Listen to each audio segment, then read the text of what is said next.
Nigerians,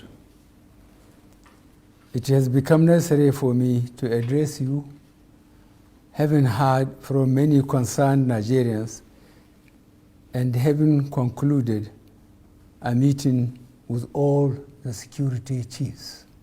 I must warn those who have hijacked and misdirected the initial, genuine and well-intended protest of some of our youth in parts of the country against the excesses of some members of the now disbanded Special Anti-Robbery Squad, SARS. On Monday, 12th October, I acknowledged the genuine concerns and agitations of members of the public regarding the excessive use of force by some members of SARS. The choice to demonstrate peacefully is a fundamental right of citizens as enshrined in Section 40 of our Constitution and other enactments. But this right to protest also imposes on the demonstrators the responsibility to respect the rights of other citizens and the necessity to operate within the law. As a democratic government, we listened to and carefully evaluated the 5-point demands of the protesters.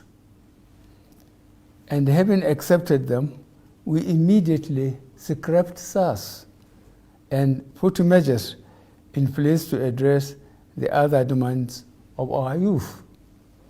On approving the termination of SARS, I already made it clear that it was in line with our commitment to the implementation of extensive police reforms. Sadly, the promptness with which we have acted seemed to have been misconstrued as a sign of weakness and twisted by some for their selfish, unpatriotic interests. The result of this is clear to all observers. Human lives have been lost, acts of sexual violence have been reported, 2 major correctional facilities were attacked and convicts freed, public and private properties completely destroyed or vandalized, the sanctity of the palace of a peacemaker, the Oba of Lagos, has been violated. So-called protesters have invaded an international airport and in the process disrupted the travel plans of fellow Nigerians and our visitors. All this executed in the name of the End SARS protests. I am indeed deeply pained that innocent lives have been lost. These tragedies are uncalled for and unnecessary. Certainly, there is no way whatsoever to connect these bad acts to legitimate expression of grievance of the youth of our country. The spreading of deliberate falsehood and misinformation through the social media in particular, that this government is oblivious to the pains and plight of the citizens is a ploy to mislead the unwary within and outside Nigeria into unfair judgment and disruptive behavior. On the contrary, both our deeds and words have shown how committed this administration has been to the well-being and welfare of citizens, even with the steadily dwindling revenues and the added responsibilities and restrictions due to the coronavirus pandemic. Under no circumstances will this be tolerated.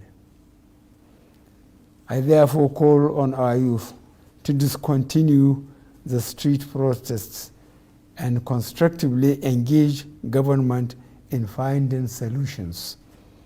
Your voice has been heard loud and clear, and we are responding.